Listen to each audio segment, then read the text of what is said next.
Lecturer గురువులు కలిపి చేసి ఒకటే విధానంగా పాఠం చెప్తారు, ఆయన ఒక్కరు మాత్రమే స్కూల్ టాపర్ అవుతారు.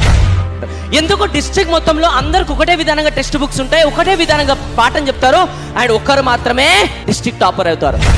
అండ్ స్టేట్ మొత్తం ఒకటే సిలబస్ ఉన్నాక కూడా ఒకరు మాత్రమే స్టేట్ టాపర్ అవుతున్నారు. వై ఎందుకంటే ఈరోజు ఆ కారణం నాకు తెలిసింది. ఎందుకు కొంతమంది స్టూడెంట్స్ మాత్రమే 10/10 స్కోర్ చేస్తున్నారు, ఎందుకు కొంతమంది స్టూడెంట్స్ మాత్రమే ఒక మంచి మార్కులు స్కోర్ చేస్తున్నారు, ఎందుకు కొంతమంది మాత్రమే చరిత్రలు తిరగరస్తున్నారు. ఈరోజు ఆ రీజన్ ఏంటో నాకు తెలిసింది. ఆ రీజన్ సింపుల్. ఒకరోజు ఒక డాగ్ ఒక ర్యాబిట్ రెండు కూర్చొని ఉన్నాయి. డాగ్ డిసైడ్ చేసుకుంది ర్యాబిట్ని తినేసాలని. అది తెలుసుకోగానే ర్యాబిట్ పరిగెత్తడం స్టార్ట్ చేసింది. ర్యాబిట్ ముందల డాగ్ వెనకాల. కొద్దిసేపటి తర్వాత ర్యాబిట్ వెళ్ళి చిన్న గుహ లోపల దాచుకుంది. దాని లోపలికి డాగ్ వెళ్ళలేదు.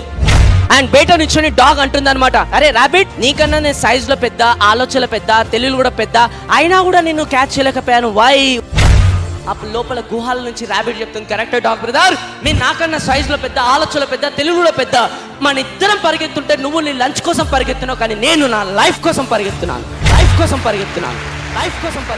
ఎవరైతే తల్లిదండ్రుల కష్టాలను దృష్టిలో పెట్టుకొని, ఎవరైతే తల్లిదండ్రులు డే అండ్ నైట్ కష్టపడుతున్నారో అట్లీస్ట్ ఇప్పటికైనా ఏదైనా చేయాలని, ఎవరికైతే నా గురువులు పాపం డే అంతా శ్రమించి నాకు ఇంతగానో పాఠం చెప్తున్న గొంతు చించుకొని, ఎవరైతే నన్ను నమ్ముకొని నెక్స్ట్ నా చెల్లెనో నా తమ్ముడు నన్ను నమ్ముకొని ఆధారపడున్నారు, ఎవరైతే జీవితంలో ఒక గొప్ప స్థానంలో సాధించాలనుకుంటున్నారో వాళ్ళు మాత్రమే 10/10 స్కోర్ చేస్తారు.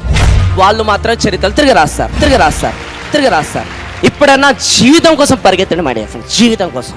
అప్పుడు మీకు ఖచ్చితంగా రేపటి రోజున మిమ్మల్ని తీసుకొని చాలా మంది ఇన్స్పిరేషన్గా తయారవుతారు. పరిగెత్తండి.